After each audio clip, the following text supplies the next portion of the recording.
Efendim Gün Raporu programı tüm hızıyla devam ediyor. Saatlerimiz 17'yi gösterene kadar sizlerle birlikte olacağız. Stüdyoma dönüyorum. Değerli bir konuğum bizlerle birlikte psikoterapist Serhan Doğan. Hocam hoş geldiniz. Hoş bulduk, sağ olun.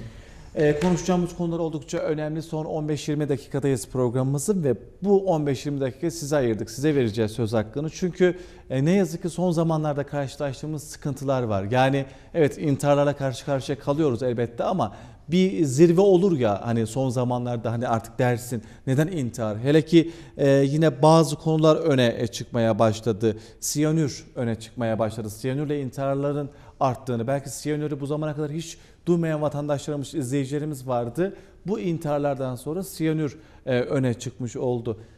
İnsanlar neden intihar ediyor? Bunları insanlarımızı, vatandaşlarımızı intihara sürükleyen nedenler elbette ki birçoktur ama bunu önlemek ve bunun önüne geçmek için yapılan çalışmalar nedir efendim? Evet. Stres hormonları değişince insanların nuansları değişir. Yani stres hormonu bakarsınız hiçbir şey yoktur, bir anda böyle kötü olmaya başlarsınız. Psikosomatik dediğimiz karın bölgesinde belli ağrılar, böyle halsizlikler, siz bunu çok umursamazsınız. Başta dersiniz ki ya çok önemli değil bu, geçer diye. Ama aslında bir şeyin habercisidir o. Sizin görmediğiniz, belki de bilmediğiniz bir travmanın sonrası stres bozukluğu denilen husus, yani PTSD diğer terimiyle, bunların etkileri karşınıza çıkmaya başlar. Bakarsınız ki evet çok halsizim, evet bir anda kendimi anlayamıyorum ya da ifade edemiyorum. Önce ilk karşınıza çıkan şey uykudur. Böyle durumlarda uykunuz bir anda artar. Hep uyumak istersiniz. Aslında depresif durumun bir karşılığıdır bu.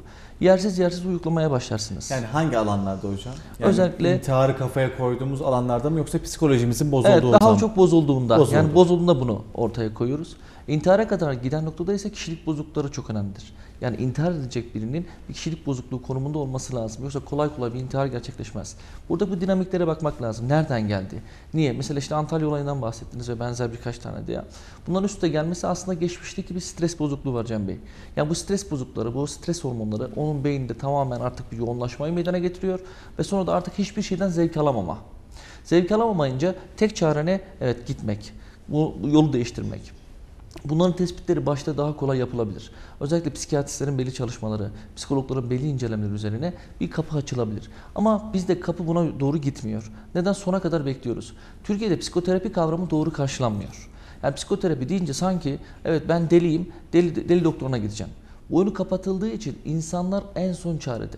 Bugün sorun izleyicilere de karaciğer ağrır. Belki evet gider ama psikolojisi bozuk olsa yok ya ne olacak, geçer. Biraz daha ama o algı geçmişte daha çoktu. Hani ben evet, deli miyim algısı ama şu anda artık vatandaşlar bilinçli ya. Biraz daha geçmişe göre. Siz daha iyi biliyorsunuz ama hani her vatandaşın, her ailenin bir psikoloğa ihtiyacı olduğunun daha da bilincinde değiller mi hocam geldiğimiz evet, günde? İlk yurt dışı deneyimde karşıma çıkmıştı. Yurt Nasıl dışındaki oldu? bir danışmanlık sürecinde bir aile geldi. Ben sorununu arıyorum. Sürekli sorular soruyorum. Mesleki de ilk yıllarımda. Cevap yok. Baktım bir olumsuzluk yok. En son dayanamadım. Dedim ki ya sizin bir sorunuz yok. Evet dedi, bizim bir sorunumuz yok. Nasıl dedim, niye geldiniz? Ya şundan dolayı biz evliliğimizi check-up'a geldik dediler. Bakın şimdi Binde birdir hocam bu da. Şimdi yani bakıldığında hani check-up olayı yani aslında bir teyit edebilmek. Böyle aileler, şimdi bir aile olayından bahsediyoruz. Yani siyanür olayının bir babanın bu kadar çok vazgeçmesi her şeyden vazgeçmesi anlamına gelir. Ki muhakkak altında bir kişilik bozukluğu ya da başka bir şey de aranmalıdır. peki kişilik bozukluğu diyorsunuz da hocam, yani şimdi bir kişiye bağlıyoruz kişilik bozukluğunu ama geçtiğimiz günlerde 4 kardeşin aynı anda intihar ettiğini de biliyoruz. Yani 4'ünün de mi kişisi bozukluk vardı? Evet. Belki birinin olup etkilenme olayları var. Buna benzer noktalar ama tabii ki yaşanan deneyimsel olaylardır bunun karşında. Ortak yaşanan olaylar. Sadece birinin kişilik bozukluğu vardı da onları etkiledi diyemeyiz. Ama bu ortak alanlara bakmak lazım. Deneyimler neler? Hangi deneyimlerden sonra bir stres bozuklukları meydana geliyor ki bu uç? Aslında nevrotik hastalarla aynı moda gelir. Yani serotonin sıfır. Hiçbir şeyden mutlu olamamaktan bahsediyorum Cem Bey. Hiçbir şey zevkli gelmiyor size. Beyinde zevk alma bölümü sıfır. Hiçbir şey hoşunuza gitmiyor. Şunu sormak istiyorum size. Nevrotik ne demek? Nevrotik stresin tamamen böyle kapsadığı sıfır serotonin, sıfır mutluluk diyelim. Yani hayattan bağlantısı. Evet, bağlantı yok, hiçbir kopmuş. şey yok. Her şey kopmuş, çökmüş böyle. Hani paranoyaklıkta nevrotiği ayırmak lazım. Şimdi bazı arkadaşlarımız nevrotiği ilk defa duyuyor olabilirler. Belki hani çok fazla gündeme gelmiyor ama ben nevrotiği biliyorum. Belki espriyle de karışık olsa arkadaşlarıma ithaf ederim. Hani o yüzden dolayı nevrotiği biliyoruz ama nevrotikle paranoya karıştıran vatandaşlar, izleyicilerimiz de oluyor. Burada ayrımı anlatmak ayrı, lazım. evet, ayrı söylemek lazım. Nevrotik daha çok stresle ilgili, mutsuzlukla ilgili bir durum. Paranoyak ise daha çok şüphecilikle ilgili bir durum. Evet. Sürekli bir şeyden şüphelenme ve endişe etme. Bunu daha çok çiftlerde görüyoruz. Hani özellikle aile dramlarında, özellikle geçmişten gelen belli noktalar buna doğru itebilir. Peki biz hani burada ne yapmalıyız? Burada melatonin işte salgılanıyor. Aslında bir uyku hormonu, yani stres hormonları vücudumuzu sararken bizim bunlardan kurtulmamız için ne yapmamız gerekiyor? Serotonini bulmamız lazım. Yani mutluluk hormonlarını. Şimdi insanlar öncelikle şunu yapması gerekiyor. Evet, bunların önüne geçebilmek adına ben uyku saatimi kontrol edeceğim. Uyku saatimi kontrol etmeye başlarsam önce serotonin salgılanacak. Yani 8 saatten fazla uyuyorsanız geçmiş olsun. Buradan diyoruz. 8 saatten fazla uyuyorsanız bu sizin vücudunuz için çok ciddi zararlar meydana getirebilir. Yani normal şartlarda tabii. Tabii normal şartlarda. 8 saatin üstünde sürekli çıkıyorsanız problem. Çocuklardan bahsetmiyoruz. Özellikle yetişkinlerden bahsediyoruz. Peki şunu ifade edelim, hani 8 saatin üzerine isteyerek mi çıkarsak, yoksa hani istemeyerek, ben 8 saat uyumak istiyorum ama vücudum 10 saat 12 saat uyumak istiyor. Evet. Nasıl ayırt edeceğiz? Şöyle. Belki ben keyiften 8 saatin üzerine çıkmak istiyorum ama 8 saatte de kalkabilirim. Tıp hekimi arkadaşlar olaya tıbbi olarak bakıyor. Biz biraz daha psikolojik yönüyle ele alıyoruz. 8 saat uyumaktan, yani ben evet çok uyumak istiyorum. Burada altında bir şey aramalıyız. Bir anda mesela uykunuz arttı. 9-10 saate uyumaya başladınız. Bakın özellikle stres dönemlerinde. Çok enteresandır Cem Bey. 2000 yılından sonra göğüs kanserinin sayısı çok ciddi artmış. Bunu tıp hekimleri incelediğinde başka sonuçlar elde ediyor. Özellikle camiamızdaki arkadaşlar incelediğinde ekonomik krizin olduğu mesela çıkıyor. Neden? Evet, içine atarak belli noktalarda gözükmesi. Şimdi bunların hepsi birbiriyle iletişimli aslında. Uyku saatiniz bir anda artmaya başladı. Kontrol etmeniz lazım. Bir anda iştahsızlığınız başladı. Kontrol etmeniz lazım.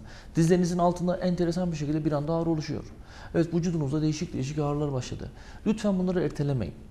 Önce güne hızlı başlayıp ve güne devam edelim. Dünya şu an hızlıya koşuyor. Her şey fast, bakın. Her şey.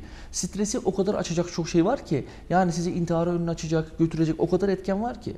Eskiden düğün fotoğrafları olurdu, hatırlarsınız. 30 taneydi. Annemizle babamızla bunlara bakardık. Bir gece geçerdi değil mi? Evet. Bugün bir sosyal medya aracı var. Ortalama 4-5 hikaye koyuyorsunuz.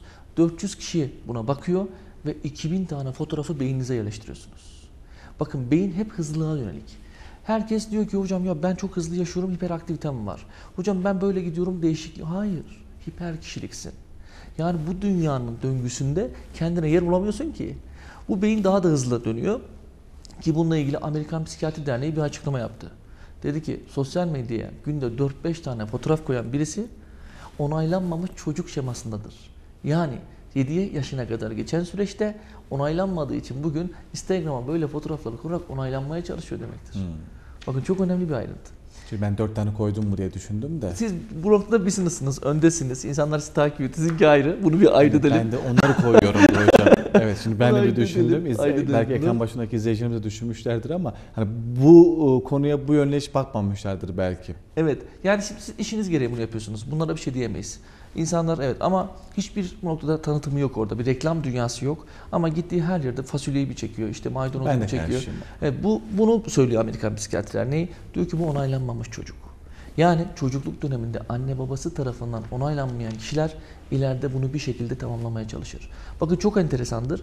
Burada gizemli hayatlar vardır mesela. Çocukluk döneminde yine hırsızlık yapıldığında eğer siz buna göz yumarsanız ileride çocuğunuz ne yapıyor biliyor musunuz? Gizemli bir hayatı tercih ediyor. Şimdi çocuklukta hırsızlık nedir? Basit bir kalem çalmaktır değil mi? Çok basit, evet. O gün diyorsunuz ki ya iyi bir şey olmaz, çocuk bu. Bunu kapatınca Freud'a göre, Freud diyor ki ilerleyen dönemlerde bu kişi ne olacak biliyor musunuz? Bu kişi ileride gizemli bir hayatı tercih edecek. Çünkü artık hırsızlığa gerek yok. Neden? Belli bir aşamaya gelmiş, belli bir sonuca gelmiş. Hırsızlık yapmasına gerek yok. Ama şimdi hırsızlık yapacak. Sonra göz yummayacağız. İşte çok basit hususlar ki ekran başlarındakine şöyle birkaç tane şey söyleyeyim kafaları karışmadan. Kedi ve köpek besleyenler mesela dikkat etsinler. Freud'un bununla ilgili açıklamaları var. Nelerden? Mesela kedi bize hangi noktada yakın? Köpek hangi noktada yakın? Bunları birleştirdiğimizde aslında inanılmaz şeyler çıkıyor karşımıza. Ve bunları değerlendirip görebiliyoruz. Bugün stres hormonunu nasıl değiştireceğim? Çok basit. Sabah kalktınız. Güzel bir diyafram nefesiyle başlayın hayata. Ve sabah arabaya biniyorsunuz. Arabada lütfen slow müzik açmayın. Arabaya biniyoruz. Geceden o kalan müziğimiz ya da akşamdan kalan müziğimiz hala devam ediyor. Cem Bey, mutsuz başladınız. Böyle olmaz ki. Siz pozitif müziklerle başlamanız lazım. Hocam ne pozitif müzikler var bizi alıp götürüyor. Yani bu hani hep illa böyle ritimli müzik mi olması lazım? Mesela yani kasıt o mu? Burada bir parantez açayım. Örneğin rock müziği daha çok depresif duruma doğru götürebilir.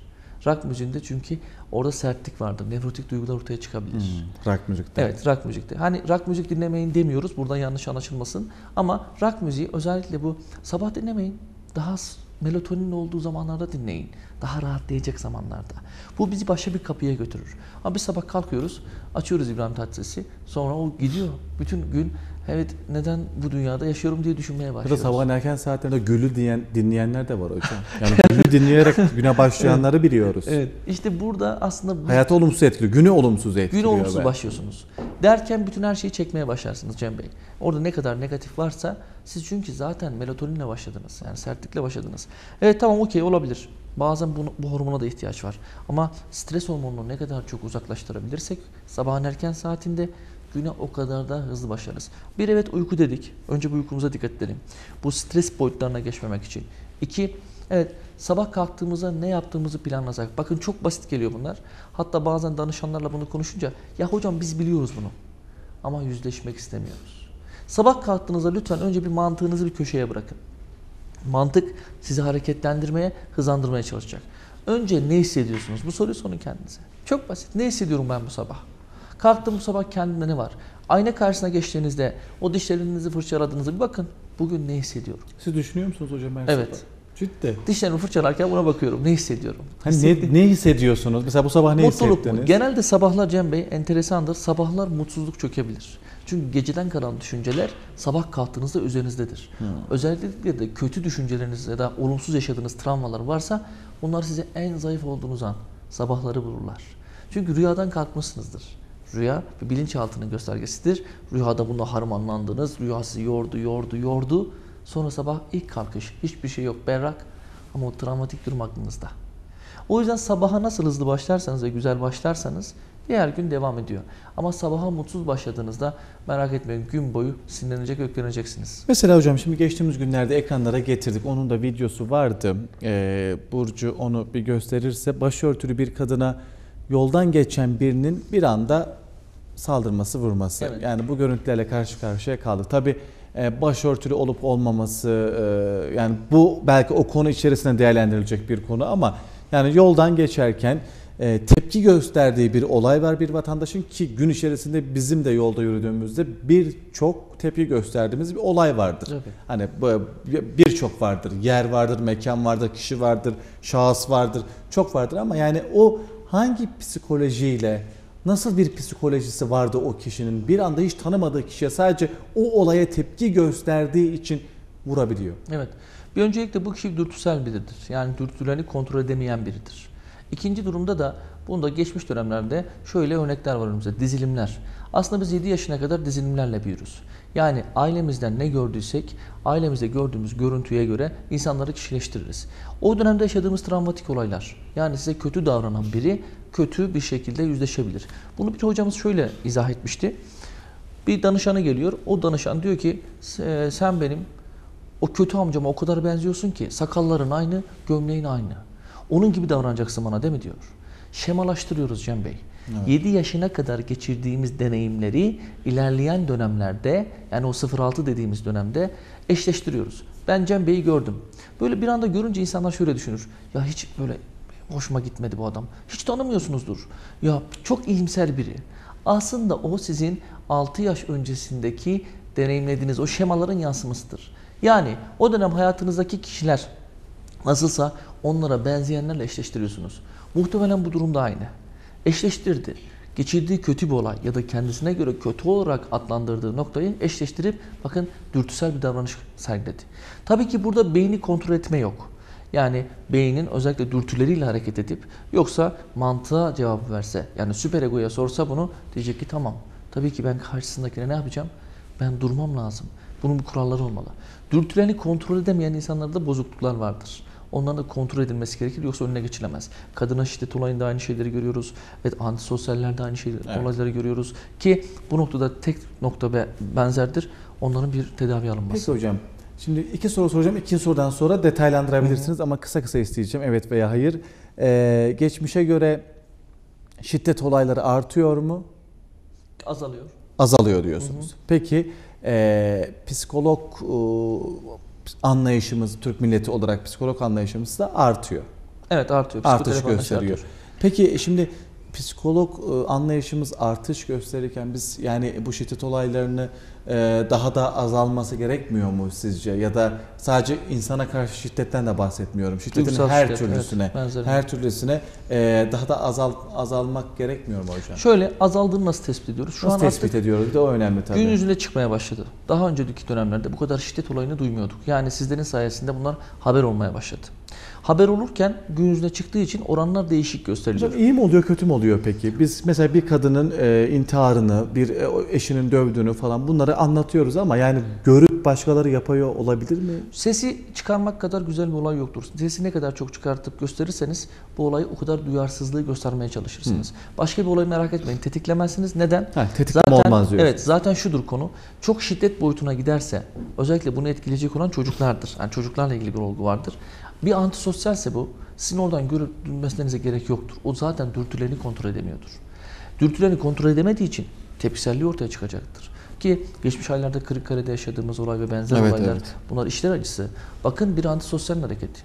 Bir deneyde antisosyallerin gözünü hiç kırpmadığını, gözünün evet belli nokta kilitlendiği zaman oraya baktığıyla ilgili birçok araştırma var. Şunu görüyoruz. Demek ki patoloji. Şunu söyleyebilirsiniz. Tedaviye evet insanlar daha yakın. Patoloji artıyor mu? Ama bunu sorarsanız patoloji artıyor. Aslında sorduğunuz soruya böyle bir cevap verebilirim.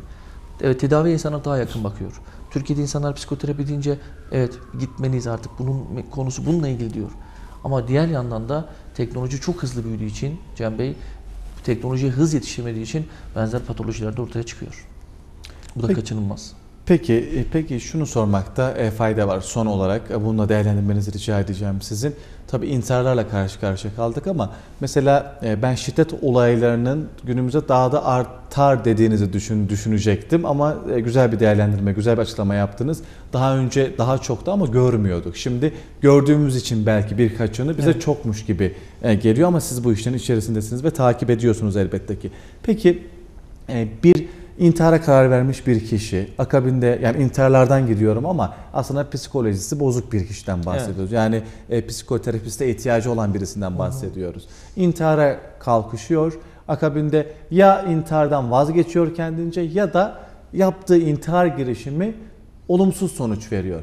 Bu kişinin ikinci bir böyle bir teşebbüse, girişime yeltenmesinin olasılığı nasıl hocam? Evet, bu kesinlikle psikolog bir arkadaş olsa psikiyatriye bildirmek zorunda. Çünkü bir intihar etme riski olan birinin ikinci defa intihar edebilir. Bu çok açık bir risktir. Ki muhtemelen de bir bozukluğun neticesinde olduğu için bunu kontrol etmek adına değil, tedavisinin başlaması gerekir. Bir intihar etme ikinci de edebilir. Ya da o intiharların dereceleri var. İşte bakın siyanürlü ölüm kesin yani. Evet, dönüşü olmayan bir şekilde ölmek. Morfinli ölüm yine aynı şekilde, benzer şekilde. Bunları kontrol altına alıp aslında stres hormonlarının nereden geldiğine bakmak lazım. Evet, çatışma nerede? Unutmayın, bunların büyük bir ihtimali 0-7 yaş arasında anne baba çatışması var bakın. Çocuklarınız da bugün, evet bunları ancak 35-40-50 yaşlarına gelince anlıyoruz. Çocuklarınızla o sevgi bağlarını kontrol edin. Çocuklarınızla hangi noktada yaklaşıyorsunuz? Ne diyorsunuz onlara? Ve o dediklerinizle onlar ne anlıyorlar? Evet, kültür değişti. Birçoğumuzun anne babası bizi kucağına almadı, sevmedi. Sevgisiz büyüdük. Unutmayın, sevgisiz büyürseniz ileride sevdirecek birini bulabilirsiniz. Ve tamamlama unsurudur. Bu insanların da intihara giden insanların birçoğunun sevgi problemi var. Çok küçük bir şeyle kapatmak istiyorum eğer vaktimiz varsa. Buyurun. 2012 yılında Çin'e bir ziyarette bulunmuştuk. Çin'de teknoloji bağımlısı olan çocukları gördük. Bu çocuklar 17-18 saat oyun oynuyorlar. Devlet bir çözüm bulamıyor en son. Onları alıyor bir kampa götürüyor. Kampı inceledik. Kampa girdiğimizde kampta çocuklar oyundan alınıyor. Belli doğal oyunlara yönlendirilmeye çalışılıyor. Ve yaptıkları şey neydi biliyor musunuz tıp hekimlerinin? Koldan serotonin veriyorlardı. Bakın serotonin. Ve mektuplarını okuduğumda annelerine babalarına yazdıkları mektuplarda sadece sevgi problemi vardı. Çocuklarımızı seversek gelecekte olacak yetişkinler daha verimli ve daha doğru olacaktır. Peki son soru, vaktimizi dolduruyoruz ama sizi bulmuşken konular da oldukça önemli. Gündemin içinden ve hepimizi merak ettiği konular, sorular. Hani bir insanın sıkıntısının, psikolojisinin bozuk olduğunu görüyorsunuz, konuşuyorsunuz ama o kişinin mesela başka bir kişiye o dertlerini, sıkıntılarını anlatması, o problemin, o sıkıntının azalması anlamına gelir mi hocam? Yani bazılarına soruyorum, benle paylaşıyor ve dertlerinin azaldığını söylüyor ama bazı kişilere soruyorum, ben diyor anlatamam diyor. O sana anlatmamla çözülecek bir durum değil diyor. Hangisi doğru? Evet. Hangisine gidilmesi lazım? Terapötik ittifak dediğimiz olay olmalı. Yani yüzleşmek gerekir ki o problem çözülebilsin. Bugün bize de gelen danışanlar ben hocam bunu biliyordum diyor ama yüzleşmemiş. Yani yüzleşmeden sonraki tedavi basamağı var. O yüzleşmediği için olayı bilmez. Tabii ki burada durum önemli. Psikiyatristin gidebileceği nokta yani medikal bir durum mu? Yoksa psikoloğun yapacağı danışmanlık süreci mi gidilmeli? Ama şunu unutmayalım. Kimse mum dibine ışık vermez. Kimse kendi kendine bu noktadan vazgeçebilir. Ne iyiye gidebilir ne de arkadaşıyla paylaşarak sonuç alabilir. Evet. Yani yüzleşmenin de burada o da önemli bir Evet. konuydu. Yüzleşmenin önemli olduğunu, farkındalık yarattığını ifade ediyorsunuz. Ben kendi kendime bir kişiyi sevdiğimi söyleyebilirim. Seni seviyorum, seni seviyorum diye ama o kişinin karşısına yani bunu yüzleşerek söylemek elbette ki bir kere söylemek belki 1000 defa kendi kendime söylemeye bedel olur. Bu yüzleşme örneği de oldukça önemliydi hocam. Ben çok teşekkür ediyorum sizlere. Teşekkür ederiz. Katılım sağladınız. İlerleyen zamanlarda inşallah ilk defa ağırladık Serhan Hoca'yı Bengi Türk televizyonlarında. İlerleyen zamanlarda umarız ki tekraren program yapmakta, farklı konularla izleyicilerimizi, Türk milletini aydınlatmakta fayda olacaktır. Psikoterapist Serhan Doğan bizlerle birlikte oldu.